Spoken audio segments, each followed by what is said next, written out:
10 संख्याओं का औसत।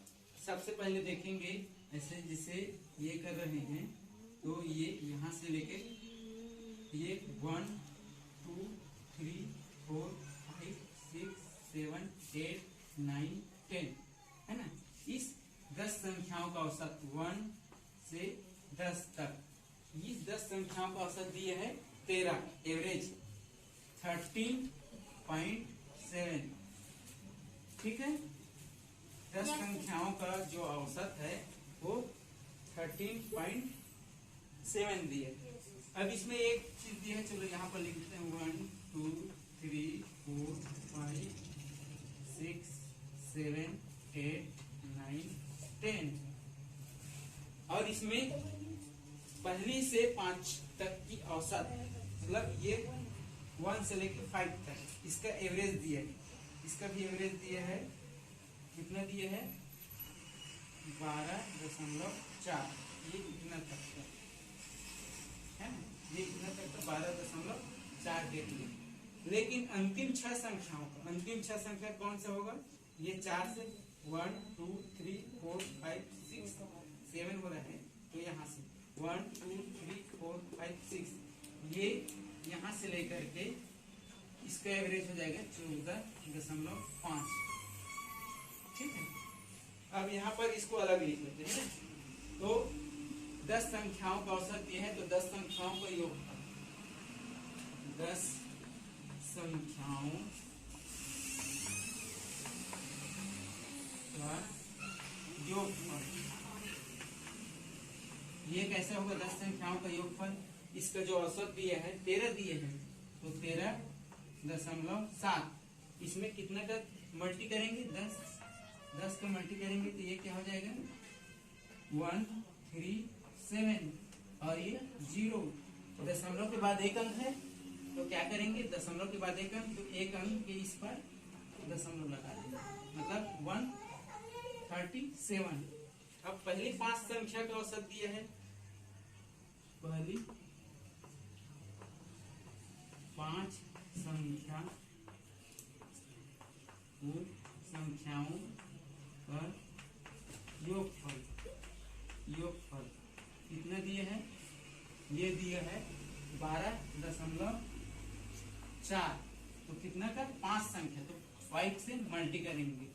ठीक है, 5 4 जा 20, 20 का 2, 20 का 0 2 कैरी, 5 2 जा 10, 10 और 2 12, और 1 बचा, 5 1 जा 5 और 1 6, और एक अंक के बाद दशमलव है, इधर एक अंक, इधर दशमलव लगा देंगे। अब जितना ये और दिया है, अंतिम 6 संख्याओं का औसत भी दिया है, तो यहाँ पर लिखेंगे अंतिम 6 संख्याओं का योगफल। जितना औसत दिया है उसका पूरे का योगफल निकालेंगे, जितना औसत दिया है उसका योगफल निकालेंगे। इसका औसत कितना दिया है 14.5 मल्टी 6 संख्या बोल रहे हैं ना, तो 6 से मल्टी कर देंगे।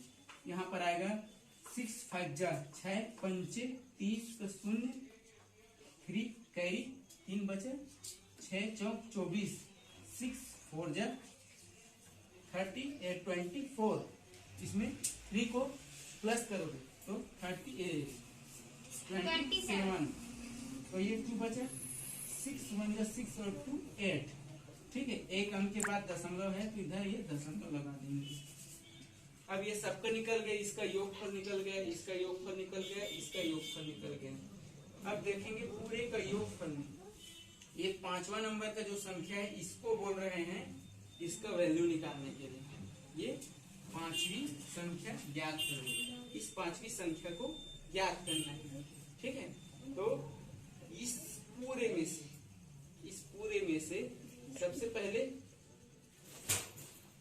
इस पूरे में से अगर इसको माइनस करेंगे इतने को, तो इतने का मान मिलेगा, और इस पूरे में से इसको माइनस करेंगे, ये पूरे में से इसको माइनस करेंगे तो कि 5 का वैल्यू निकालना है। हमें 1 से लेके 5 तक का योगफल दिया है। देखो ये पहली 5वीं संख्याओं का योगफल ये दिया है, मतलब 62 यहाँ तक का योगफल दिया है और उसके बाद यहाँ तक का योगफल दिया है। ठीक है, मैं दोनों को पहले जोड़ देता हूँ, यहाँ तक का अलग जोड़ देता हूँ और इधर का अलग जोड़ देता हूँ। ये अंतिम 6 है ना, अंतिम 6 मतलब यहाँ से लेकर यहाँ तक, यहाँ से लेकर यहाँ तक अंतिम 6 हो गए और यहाँ से लेकर यहाँ तक प्रथम 5 और अंतिम 6 को पहले जोड़ देते हैं। तो ये पहली 5 का है और अंतिम 6 इसको जोड़ देंगे। तो प्रथम 5 और अंतिम 6 का योगफल इन दोनों को जोड़ते हैं ना, यहाँ से लेकर यहाँ तक दोनों को जोड़ देते हैं। ये आ गया 12.4 इसका है, इसका औसत है, लेकिन योगफल ये इतना है 62 और यहाँ से यहाँ तक का औसत ये दिया है 14.5 और इसका योगफल है ये 87 और इस दोनों को जोड़ देंगे। जब दोनों को जोड़ेंगे तो ये 2 और 7 9 हो जाएगा और 6 और 8 हो जाएगा 14, मतलब और ये पॉइंट में 0, तो इसका योगफल ये हो गया। मतलब इसको और इसको दोनों को जोड़े, उसके बाद ये 1 से लेकर 10 तक अलग दिए है, 1 से 10 तक इसका एवरेज दिया 13.7। तो 10 संख्याओं का योगफल वही है 1 से लेकर 10 तक, इसका दिया है 137। इसको माइनस कर देंगे तो ये 5 का जो वैल्यू है वो आ जाएगी। तो यहाँ पर 1 से लेकर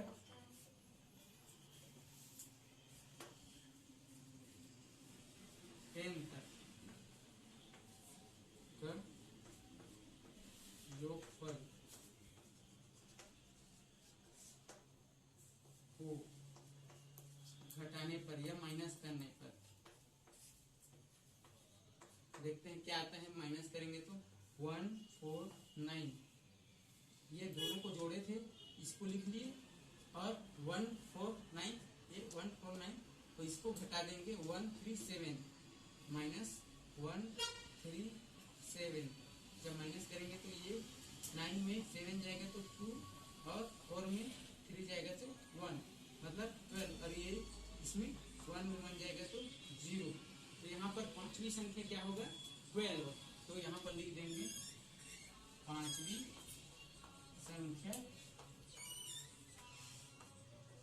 संख्या इज इक्वल टू 12। मतलब ये जो 5वां नंबर का ये पूछे थे 5वीं संख्या क्या है, तो 5वीं संख्या यहाँ पर 12 है।